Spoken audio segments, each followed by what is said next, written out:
The drama begins in a mystical, spiritual world set in an ancient era made up of many powerful tribes. However, the most important of these are two rival tribes, the tribe of the immortals and the tribe of demons.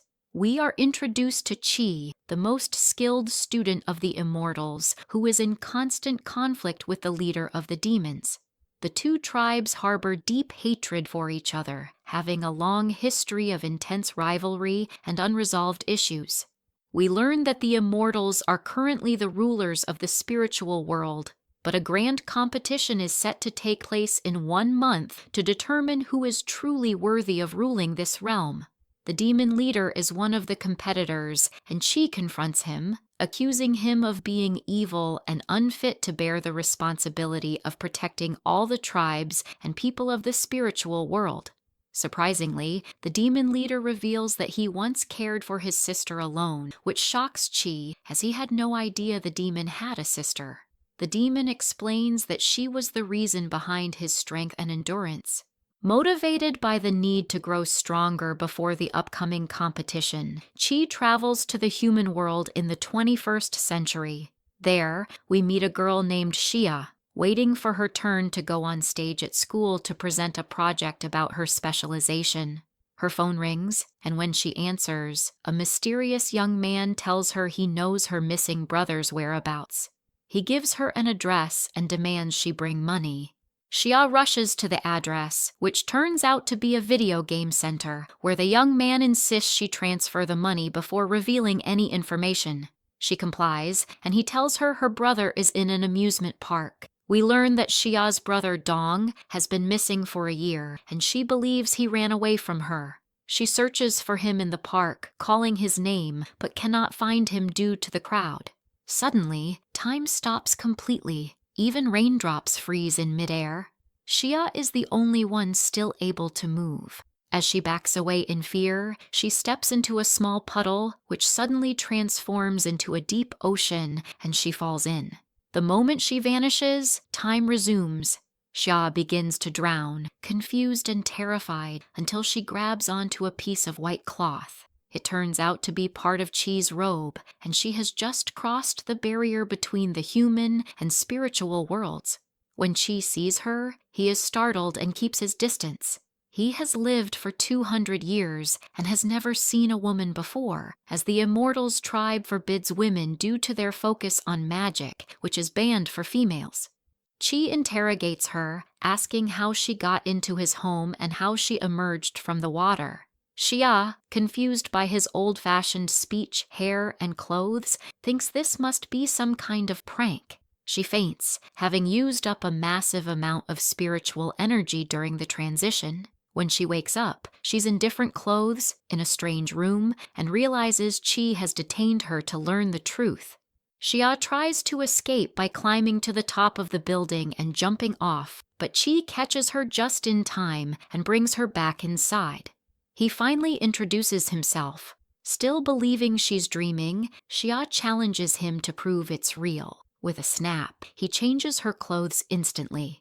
She asks for food, so Chi contacts his friend Yang, the son of the tribe's chief and the only one in the tribe without spiritual energy, making him almost like a regular human. Yang, who has many connections with women in this world, borrows a kitchen and cooks an exquisite meal for her. Xia eats until she's full, while Chi leaves her alone for a while, but Xia still wants to return to her world. She jumps back into the lake she came from and reaches the barrier between the worlds. As soon as she touches it, she's thrown back out violently, injuring her head. Chi rescues her and tries to heal her. Needing medicine for her fever, Chi is surprised when Yang knocks on the door. Yang specializes in medicine, so Chi asks him for a cold remedy.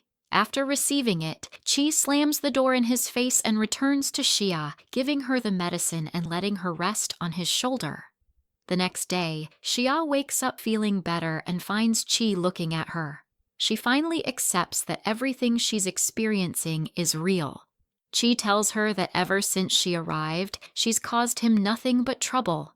He insists she cannot stay with him, recalling the words of the demon leader. He tells her he wants her to be his sister. Xia is shocked, having expected him to confess his love instead. Chi explains that having a sister will help him become stronger, which is crucial for the upcoming competition to determine the ruler of the spiritual world.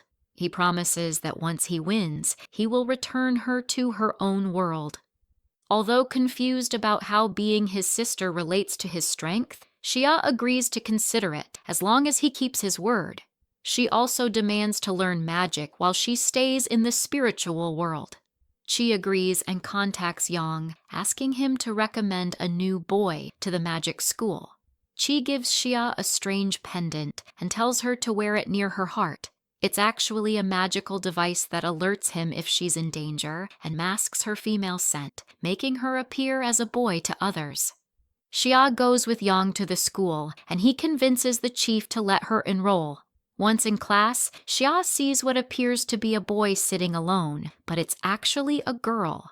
When Xia tries to ask for help, the girl ignores her. Suddenly, a young man named Yao enters the room. He is from a wealthy family and is extremely arrogant. Yo was bullying Xia, but she wouldn't stay quiet. She always had a clever comeback that shut him up. That made the girl sitting alone start laughing.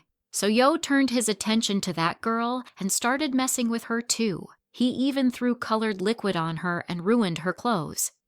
Later that night, as Xia was walking near the bathrooms by chance, she saw that same girl showering and realized she was actually a girl. When Xia confronted her, the girl attacked her. But to defend herself, Xia removed the scent-masking disc from her chest, and the girl smelled Xia's feminine scent, realizing she was a girl too. After that, they sat down and got to know each other better. Xia learned the girl's name was Vink, and she was an ordinary human. Her brother used to study at that school, and she wanted to become a sorcerer like him. She used a magical elixir to hide her feminine scent.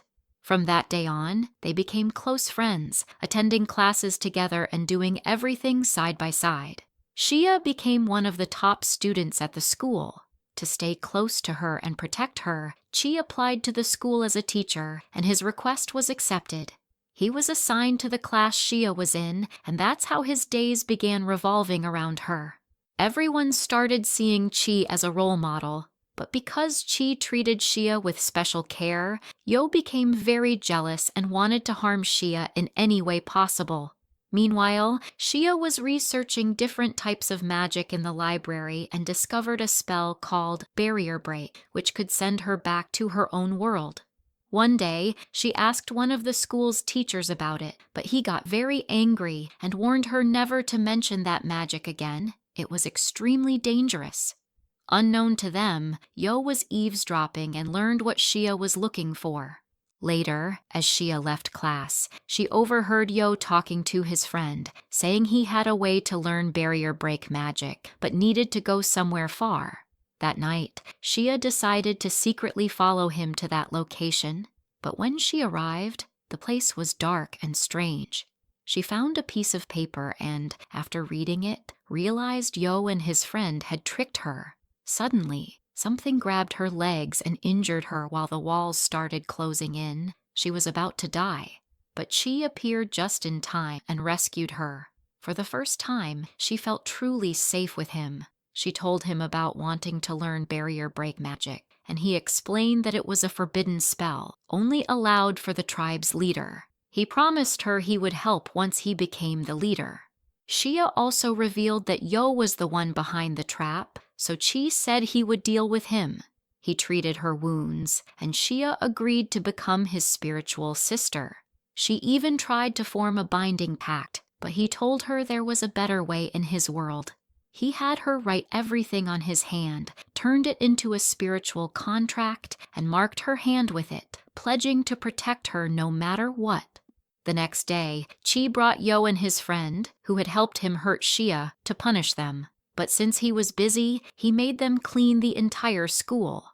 One day, Xia noticed a large tree at Chi's place and asked about it. He told her the story of the sacred tree. It had been his only companion since childhood. He believed it had powerful spiritual energy and drew strength from it.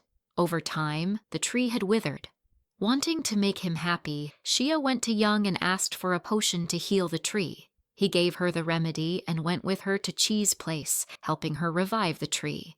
Young and Qi understood each other just with a glance, so Young told Qi he already knew Xia was a girl. He wasn't stupid. He had his reasons for giving her the scent-masking disc and hiding her identity.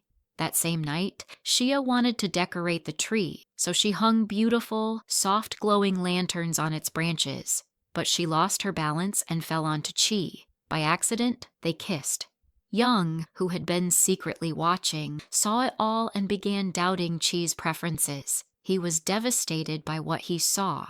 Xia was shocked by what happened, but she got up and pretended like nothing happened to avoid making things worse. The next day, Qi had an evaluation with the tribe leader and his advisors to see if he was ready for the upcoming contest. He passed with flying colors. His powers had grown significantly. That was because he kept thinking about Xia, which gave him a mysterious energy boost. The following day, Xia went to school and was confronted by Vink, who said Yo had something on her and Qi, a secret memory he could reveal using a magical device. Xia rushed to stop him, but he used the device anyway, showing the moment she had kissed Qi. All the students misunderstood it. Qi stepped in and confronted Yo, but just as he was about to lose control, the tribe leader appeared and demanded an explanation. After seeing what Yo had shown the students, the leader was disgusted and blamed Xia for corrupting his disciples. As punishment, he struck her with a powerful blow that knocked off her scent-masking disc and untied her hair, revealing to everyone that she was a girl. She had escaped one disaster only to fall into another, because girls were strictly forbidden from entering the school or practicing magic. The punishment for that was death. Qi and Young both defended her, saying she had done nothing but good. But the leader was firm in his judgment. She was to be executed. Then Qi made a shocking claim. Xia was his younger sister. This stunned everyone. The leader sent someone to search Xia's belongings and found a photo in her bag. When he lifted it, everyone was terrified because it was a picture of Xia's brother, who turned out to be the son of the Demon King. Xia couldn't believe it and insisted her brother wasn't like that. Some accused her of being a spy, but Qi and Young kept defending her. The leader noticed how much Qi cared about Xia, so he isolated her in a private room until he decided what to do. Meanwhile, he summoned Qi for judgment. He also had Qi's home searched and found the bag of chocolates Xia had given him as a gift. Qi took the bag and warned no one to touch it. The leader, furious, grabbed a sacred whip and struck Qi until blood came from his mouth. Qi couldn't take any more. Yo and Young pleaded with the leader to spare him, reminding him that the big contest was only a week away. That calmed the leader, and he forgave Qi for the time being. Later, Young brought food and medicine to Xia, telling her to take care of herself until they could find a way to help her. Qi returned home and found the tribe leader waiting for him. Qi thought he was there to scold him again, but the leader had calmed down. He apologized, saying he'd raised Qi for 200 years and never struck him. He'd simply lost control this time. He treated Qi's wounds himself and promised to forgive Xia for his sake. He even said she could continue her magical studies. What mattered most now was that Qi wins and becomes king of the spiritual world. Qi went to Xia, freed her, and apologized for everything. She noticed the marks on his shoulders, but he reassured her he was fine. He told her he would be going on a journey before the contest to meet the other tribes and asked her to take care of herself. He hugged her and told her he wanted to hear her call him brother.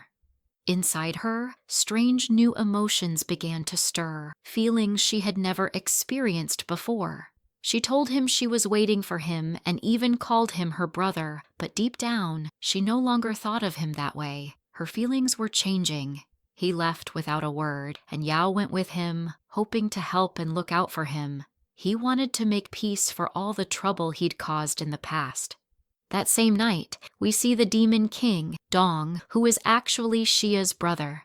He was secretly eavesdropping on the leader of the Immortals and learned that there was a girl among their tribe who had affected Qi deeply. She had become his weakness. Dong decided to kidnap her, and he did. He kidnapped Xia, covered her face with a black mask, taunted the guards and the chief, and vanished before their eyes. But when he removed her mask and they looked into each other's eyes, both were stunned. They couldn't believe they were standing face to face. Xia told Dong that he had abandoned her and disappeared without a trace. Dong replied that he hadn't left her by choice. He explained what had really happened. On her last birthday, they were at the amusement park, and he left briefly to get her a snack. He accidentally stepped into a shallow puddle, but somehow it transported him into a deep ocean. That's when he found himself in this world, just like she did. Since then, he hadn't been able to return. Now, he was the leader of a tribe called the Demon Clan. He told her that once they got back to his tribe, he would explain everything, and she could tell him how she ended up in the Immortals' tribe.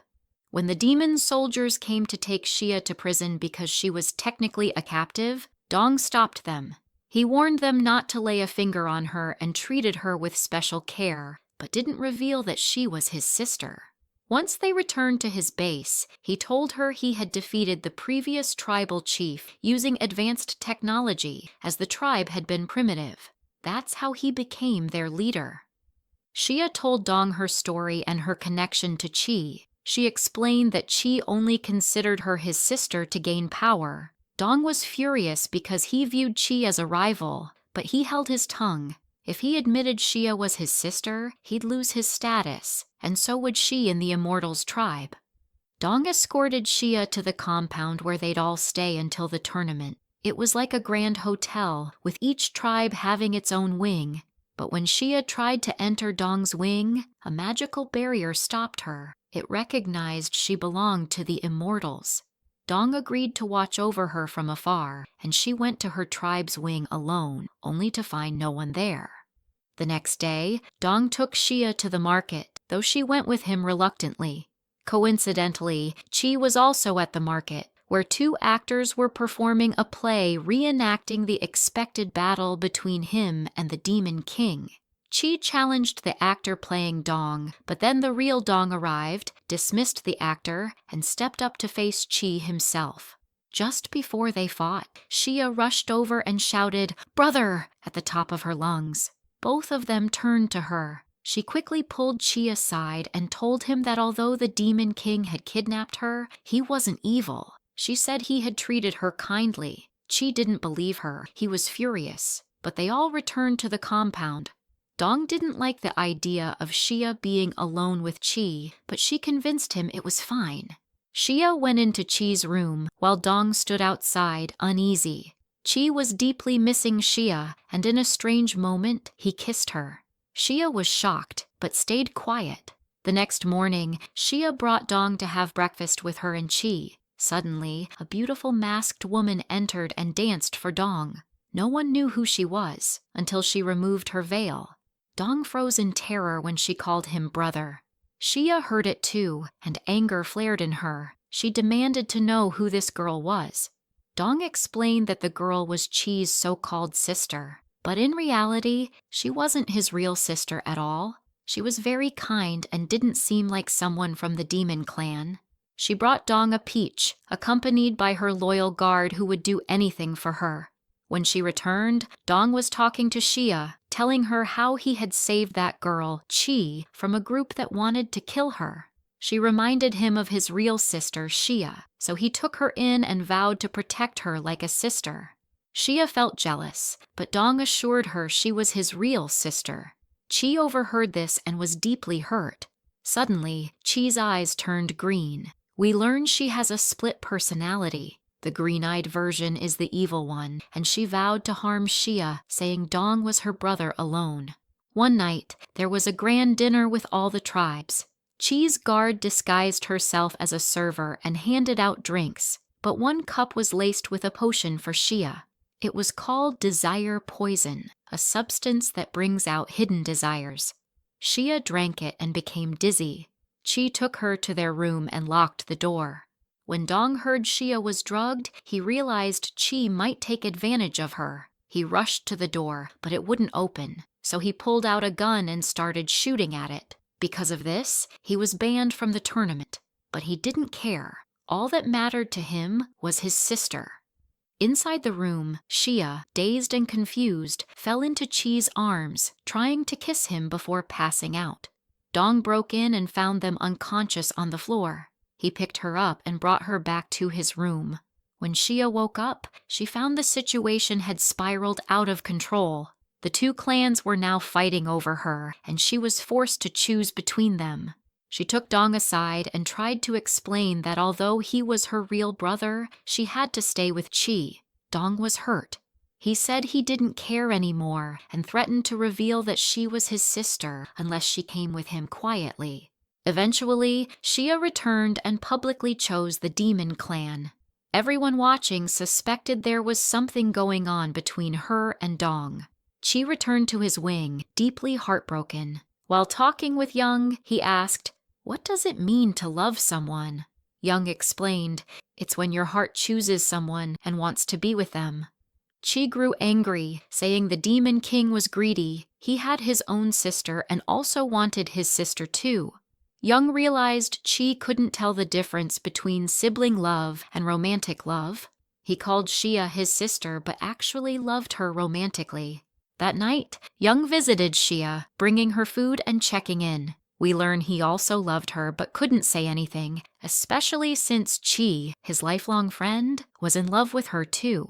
The next day, Xia visited Qi and asked to speak privately. She told him not to misunderstand why she'd left with Dong. He was her real brother, the one she'd always told him about. Qi was stunned. She told him she hadn't known until recently and that Dong was kind, not the villain everyone believed. Qi believed her. Then he asked, "Do you love him?" She replied, "Of course not. He's my brother." But the look in her eyes revealed she had fallen for Qi and was afraid of hurting him.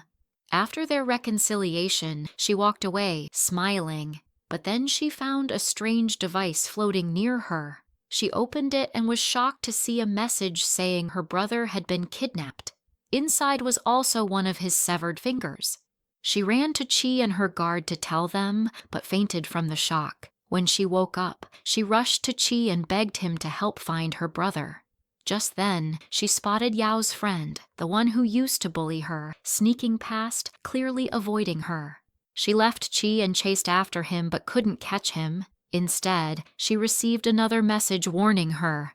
If she asked Qi for help, her brother would die. To save him, she must cut ties with Qi and tell him she didn't love him or even see him as a brother. So Qi goes to see Che, and she finds that he's prepared a meal and invites her to have dinner with him. He even brings a drink, and while she drinks, he refrains because the competition is the next day and he needs to be in top condition. However, she wants to hurt him emotionally to make sure he doesn't try to persuade her to take back what she's about to say. She tells him that she always knew her brother was the Demon Clan leader and that she was acting as a spy just to hurt him. She adds that she never really considered him her brother, then leaves him behind. Naturally, Che is deeply hurt. It's the worst feeling he's ever experienced, a crushing sense of betrayal. In his pain, he grabs the bottle and drinks it all by himself. When Qi returns to her quarters, she finds her brother has come back with an injured hand. He tells her that he knows what she sacrificed for him to return, but later we find out this was all a lie. Qi, her guard, and her brother's assistant had all conspired to break Qi and Che apart because her brother doesn't like Che. The next day, Qi notices that Che doesn't show up for the competition. The leader of the Immortal Clan goes to find him and discovers him unconscious from what he drank the night before. When they try to wake him up, he doesn't respond. It turns out he hadn't drunk in 200 years, and taking in such a large amount for the first time hit him hard. He misses the competition and will have to wait another 200 years for the next one. The Immortal Clan leader finds out that the last person with him was Qi, and he becomes certain she did it on purpose because she's a traitor. They publicly disgrace her, accusing her of wasting 200 years of effort. A war between the Immortal Clan and the Demon Clan is on the verge of breaking out, but Qi wants to resolve the situation peacefully. She asks the immortal leader what she can do to make things right. He tells her to go to the cursed forest, a place from which no one returns without suffering great harm. Deep in the forest lives Joan, a queen of the spiritual world and one of its most powerful beings. Only she can order that Che be allowed to re-enter the competition. Chi decides to go. Even when Dong tries to stop her, she tells him she must take responsibility. They tie Dong up, but she promises to release him soon so they can all go help her. Chi enters the forest, terrified, until someone suddenly puts a hand on her shoulder. She assumes she's dead, but relaxes when she turns and sees it's Yang. He says he'd never let a friend face hardship alone, and he's coming with her to see Joan. Suddenly, a heavy fog separates them. We learn this is one of Joan's powers. She forces people to experience their happiest dreams. Chi dreams of being with Che, happy and in love, and he tells her he loves her. But she manages to snap out of the dream and finds herself at the edge of a cliff, about to fall. She sees Yang about to jump, caught in his own dream of being with her. She wakes him up just in time, and together they pass the forest's test. A palace appears from nowhere, and they go inside to find Joan. Strangely, there are 3 girls. 2 younger ones merge into the body of the older woman, revealing that she is Joan. They ask her to allow Che to compete again. Joan refuses at first, but they beg until she says she'll consider it, under one condition: they must deliver a message to the demon clan leader. Chi gets clever. She tells Joan that she knows she's lonely, stuck in the forest for so long that she entertains herself to pass time. Chi refuses to deliver the message, unless Joan allows Che to compete. Joan laughs, saying no one has stood up to her in 2,000 years. Yang thinks Joan is angry, but she's actually pleased with Chi's boldness and agrees to their terms. Yang and Chi leave and find the demon clan leader and his people waiting outside. Chi tells Dong that Joan wants to see him personally. When he enters, Joan touches his body. Dong thinks she's flirting with him because he's handsome, but she's actually feeling for something on his back. She realizes he's not the demon clan leader she knew. He's a human. Joan gives Chi a small box and instructs her to open it at the competition gate. When Chi does, a holographic message from Joan appears before everyone, announcing that Che and the demon clan leader will be allowed to participate, but under special conditions.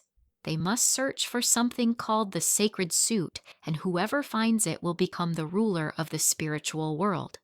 Chi soon learns that Dong lied about the kidnapping to drive a wedge between her and Che because he doesn't like Che. She's very upset, especially since Che is now avoiding her after waking up, not wanting to talk. Chi arranges to meet with Che to explain everything, sending him a letter. But while waiting for him, she spots someone else spying on her. She follows him to a strange cave. Inside, there's a painting, and as soon as Chi approaches it, she gets sucked in and trapped. We discover this was a plan by Che's evil counterpart and her guard. Meanwhile, Yang's vision is fading. Che searches for Chi and finally finds the painting. Sensing Chi might be inside, he jumps in after her. He finds her, and although he's still upset, he stays with her. They spend the day trying to escape the trap, but the place drains Che's power. The immortal and demon clans gather to discuss Che and Chi's disappearance. Chi decides she must tell Che the truth. She apologizes and explains her brother had been kidnapped, thanking Che for still protecting her despite everything.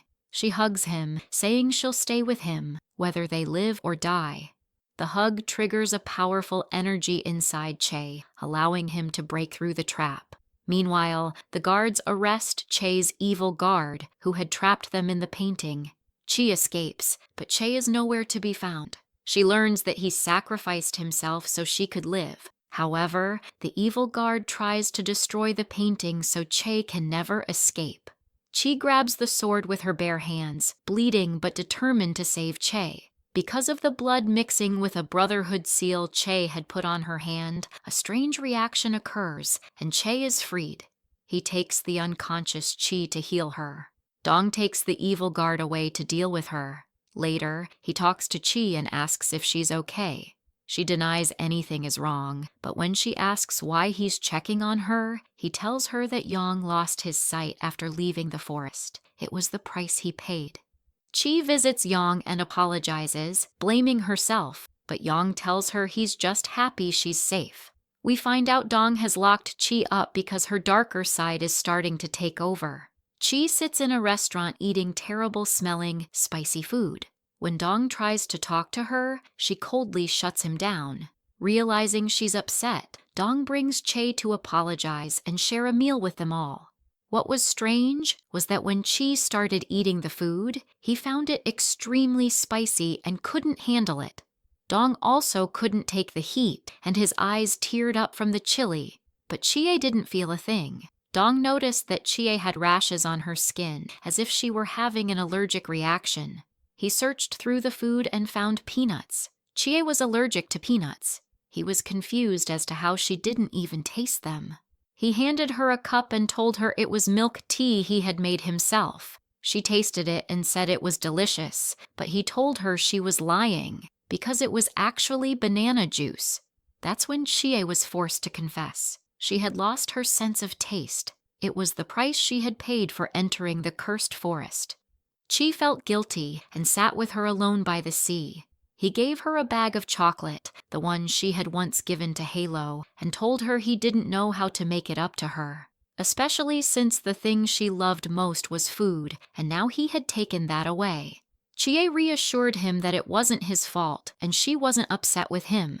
Meanwhile, the leader of the Immortals was furious that Chi and Chie's bond had been restored. He sent one of his assistants to kill Chi. Chi tried to escape, but then Yoonji appeared and protected him, even though he was blind. Yoonji held a bow and threatened the attacker, saying, "I may be blind, but I can still kill you with this weapon." He ordered Chi to flee, but suddenly Shu appeared behind them. She had escaped from where Dong had imprisoned her. With one swift move, she forced Yoonji to pull the trigger and shoot the leader's assistant, killing him, even though Yoonji couldn't see anything. He reached around until he found the assistant's hand, felt his pulse, and realized he was dead. Chie came and told Yoonji she would show him everything. She removed the assistant's eyes and gave them to Yoonji. His sight was restored. When he saw the assistant lying dead, he broke down. Chie told him he would help her with her plan, or she would tell everyone he had killed the assistant. Later, Chi and Chie returned and found Yoonji could now see. He told them he wasn't sure what had happened, but maybe the forest's effects were gradually fading. Chi discovered a small umbrella with dark energy surrounding it, as if it held an evil force. But it didn't affect him, so he ignored it. Dong then built a device to locate the sacred suit, and they finally found the cave that would lead them to it. But they got separated. Chi and Chie followed the path Yoonji pointed out, only to find themselves in the same trap that Shu had once used to imprison them. This time, the trap was even stronger. Chi couldn't escape, and they both realized they were likely going to die there. In that moment, Chie confessed her love to Chi, not sibling love, but real love. Suddenly, Shu appeared and declared this was her chance to kill them for good. She pulled out a dagger to stab Chi, but Chi blocked her. Then, a tremendous energy burst out from him, destroying the entire realm they were trapped in. Chie thought Chi had overexerted himself and vanished. She believed he had died. At the same time, Dong and Yoonji reached the sacred suite, but it was protected by a magical barrier. Suddenly, Chi reappeared and told Chie he couldn't leave her. Because of their love, they were able to escape the trap and break through the barrier. Chi was the first to reach the sacred suit, becoming the king of the spirit realm. Joan appeared and gave Chi a thread, saying it belonged to her king and he must protect it. Chi returned home to recover from everything he had gone through. Yoonji took him aside and warned him there was now a dark force controlling his heart. Because of it, he wouldn't be able to love anyone. The moment his emotions changed, his heart would ache until it eventually stopped, and he died. Chi knew they had to find a solution, but he didn't tell Chie. Later, Chie and Yoonji went to Dong and gave him an incense burner, instructing him to place it in his father's room and leave. He did so. The incense was drugged and caused hallucinations. The leader began seeing his dead wife and tearfully apologized to her, saying he was sorry he couldn't save them. But it was actually Chie pretending to be his wife, and Yoonji listened from a distance. We then learned Yoonji once had a sister, and they were a happy family. One day, he asked his father to take him to the mountains, and they left his mother and sister at home. When they returned at night, they found chaos. Evil people, suspected to be from the demon tribe, had come and killed everyone. Poison filled the air, and no one could enter to save those inside. The leader had to choose someone to rescue, and he chose Yoonji, knowing his wife and daughter were likely already dead. But the truth was, his daughter had survived, and she was Chie. The revelation shocked both father and daughter. Chie wanted revenge for being abandoned. She struck her father, but Yoonji took the blow for him and carried him inside for treatment. Chie went to Dong and found him arguing with Shu out of jealousy. He knew Shu and Dong loved each other. Chie was also jealous and wanted to kill Shu. She attacked her, but Dong shielded Shu again. Chi arrived just in time to stop Chie. Dong was severely injured, and Shu thought he was dying, but he told her he would live, just so he could teach her a lesson for falling in love without telling him, and with his rival no less. Despite his pain, he got up to go see Chie, who was now imprisoned and under heavy guard. They believed she was a major threat. Chie tried to persuade Dong to understand her and let go of the ideas of rivalry and enemies. He didn't like her at first, but when he saw that his sister truly loved Chie, he gave them his blessing, but made Chie swear to protect and care for his sister for life. Chi swore, and they all began to rebuild their bond. They shared tea, dinner, and slowly their relationships improved.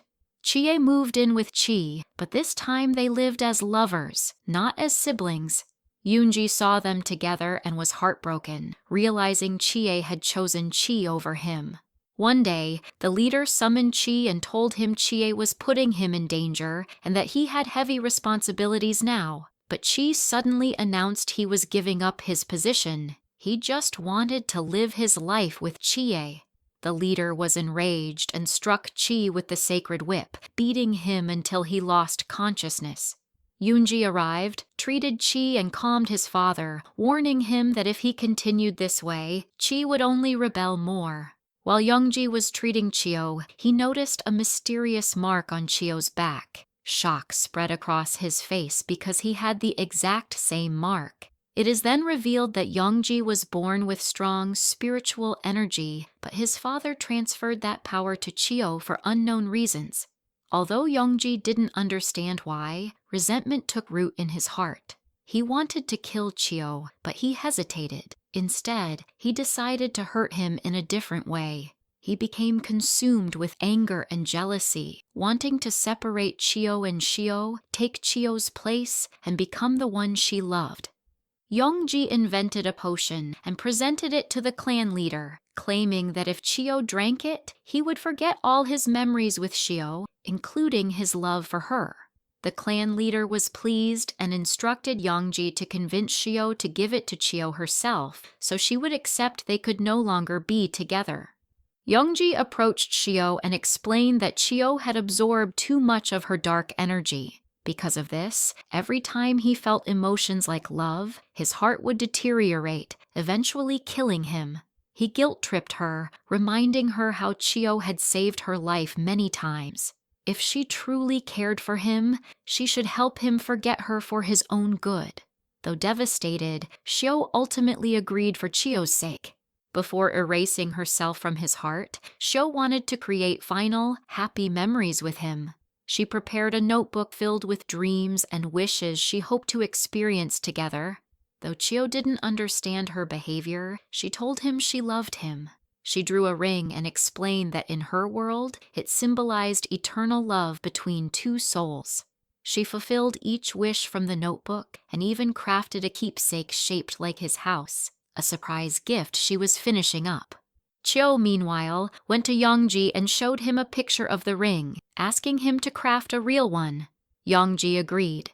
That night, Chiyo prepared a romantic boat ride. He proposed with the ring, and Chiyo was overjoyed. She revealed her surprise, the miniature house, telling him to look at it whenever he missed home, as he would soon live in a palace, destined to become king of the spiritual world. Chiyo had also prepared a delicious dinner and drinks. As Chiyo poured the drinks, she discreetly slipped the potion into his cup. The moment he drank it, he collapsed. Chiyo knew this was the end of their love story. She brought him home in tears. Yongji came to comfort her and promised never to leave her side. Dong came to visit Chiyo, and she pretended to be sick. But once he removed her magical guard and shield, she sprang up and attacked him. It was all an act. He calmed her down, still believing she loved him, and stayed by her side, hoping the kind Chiyo would return. He fasted for 5 days, nearly dying. The evil side of Chiyo mocked him, pretending to be good. Dong, relieved, fainted in her arms. She called out for help, and Yongji came and took her to a different house to live in peace, away from Chiyo. Dong later visited them. When he found out that Chiyo and Chiyo had separated, he was furious. They had truly loved each other. When he asked Chiyo why she left, she simply said she wasn't comfortable anymore and ended the conversation. Soon after, Chiyo met Chiyo again, but when Chiyo saw her, he didn't recognize her, or so it seemed. Chiyo was heartbroken, believing he had forgotten everything. In truth, Chiyo hadn't forgotten a thing. The potion had no effect because he had stored all his memories in the ring on his hand. He only pretended to forget, to protect her from future pain. Chiyo, sensing the truth, visited Yongji and used her powers to knock him unconscious. She threatened him, revealing she knew he had killed his assistant and hid the body in the forest. She demanded he help her eliminate Chiyo so that Dong could become king of the spiritual world. Later, while walking in the forest, Chiyo and Dong stumbled upon the royal seal that had fallen from Chiyo. When Dong opened it, he found a strange stone. Both of them touched it, which gave them a shared vision of the future. They saw that a catastrophe would occur and that Chiyo would sacrifice himself. Alarmed, they rushed to the leader of the immortal clan to warn him. However, the leader showed no concern. He took the seal and claimed he would tell Chiyo to be careful. He told them to meet him in the forest the next day. When they returned, they found the body of the leader's assistant, and then Chiyo appeared. He accused them of the murder. The clan leader realized Chiyo had planted the body there to shift the blame to demons and Chiyo, removing suspicion from himself and his son. Dong and Chiyo fled to a cliff's edge, with nowhere to escape. Chiyo followed and, in front of everyone, stabbed Dong in the heart and threw both of them off the cliff. The crowd was stunned, especially Yongji and Chiyo. But then Yongji confessed in front of everyone that he had killed his assistant and wrongfully framed both Dong and Chiyo. He made his father look like a tyrant, and the people turned against the leader. Yongji and Feng announced they would no longer attend the magical academy or serve the clan. Saddened over losing Chiyo, they prepared to leave, but Chiyo appeared and told them to follow him if they wanted to see her again. He had hidden her and Dong in a secret cave and saved them with the energy he had sealed in Chiyo's ring. The ring protected them when they fell and led them to safety. Chiyo asked Feng to take care of Chiyo and Dong, far from the tribe. When Chiyo awoke in an unfamiliar house, they told her she had been rescued by the ocean waves. Chiyo had instructed them not to tell her the truth. She believed he had forgotten her and sided with Dong instead. Heartbroken, Dong took the ring and told her to forget Chiyo forever. Meanwhile, Yongji was depressed, believing Chiyo had died, but she reappeared, now consumed by vengeful energy. She convinced Yongji to help her get revenge for what had happened to Dong and herself. The next day, during a forest patrol, the new tribe leader Chiyo split the group into two. Chiyo gave her guard a powerful weapon capable of summoning lightning across the entire spiritual realm. She confronted Chiyo and said she would destroy the entire world unless he surrendered. He agreed. As king, it was his duty to protect every spirit. As he yielded, lightning struck the area where Dong, his assistant, and Feng stood. But just before it hit, a protective shield formed around them. Feng realized it was Chiyo's energy. Dong took the glowing ring from his pocket and rushed to Chiyo, showing it to her. She sensed they were hiding something. They finally confessed that Chiyo had saved them from the cliff using the ring's power and was now under attack in the forest. They all rushed to rescue him. However, they arrived too late. Young had already been consumed by rage and absorbed Chi's spiritual energy for himself, now considering Chi his enemy. She rushes to Chi, embracing him, only to realize that his hair has turned white. He's dying. She begs Young to return the energy, but he becomes furious and yells at her, telling her he did everything for her while she never even considered his feelings. He insists that the energy was his to begin with, and now it's back where it belongs. Though Chi is happy that Dong is still alive, Dong expresses his disappointment in Shi, accusing her of becoming evil. Meanwhile, the tribal leader breaks free and attacks Chi's guardian, killing him and eliminating the threat to his people. They all rush to Chi's house to save him. Thankfully, they manage to stabilize his condition. Shi then asks the tribal leader to explain what Young said, what he meant by his power was taken and given to Chi. The leader reveals that 2,000 years ago, the spiritual world faced a deadly threat. At that time, there were 5 kings ruling the spirit realm, not just one. He himself was one of them. The danger wiped out 3 of the kings, but he and Huan fought together to defeat it and restore peace. Afterwards, he chose to live quietly and had 2 sons, Young and Shi. However, he always feared that the threat would return. The only way to protect the realm was through a sacrifice. A royal must give their life in the sacred palace. Since Young was a prince, it was supposed to be him. But the king, out of fear for his son's life, used the sacred tree in Chi's home to create a new being. He transferred Young's power into that being, Chi, meaning Chi was born without parents, and the tree became the source of his strength. Chi, unknowingly, was created to be the sacrifice so Young could live. Chi, having overheard the whole truth, is heartbroken. He realizes he was nothing but a tool. With nothing left, he decides to leave everything behind and live alone. But Shi runs after him, hugging him from behind. She tells him she knows he still loves her, then pulls out a ring and explains that in her world, it symbolizes a marriage proposal. Chi takes the ring, puts it on her finger, and embraces her. He accepts. Dong, still enraged, begins to burn with power, but Shi's friends manage to calm him down. Chi and Shi marry, and Chi chooses to start his life over with her. On the first night of their marriage, they sleep beneath the sacred tree. The next morning, they find that the tree has begun to grow again. Shi's care has revived it. Shi wakes up, but Chi isn't beside her. When she calls out, he appears, with his hair black again and his powers fully restored. Sleeping under the tree had returned his strength. He was stronger than ever. Meanwhile, Young is seen training hard, preparing to use his energy to confront Chi again. But his father stops him and places his hand on the royal seal stone. The stone reveals a vision. Chi is going to sacrifice himself to protect the spiritual world.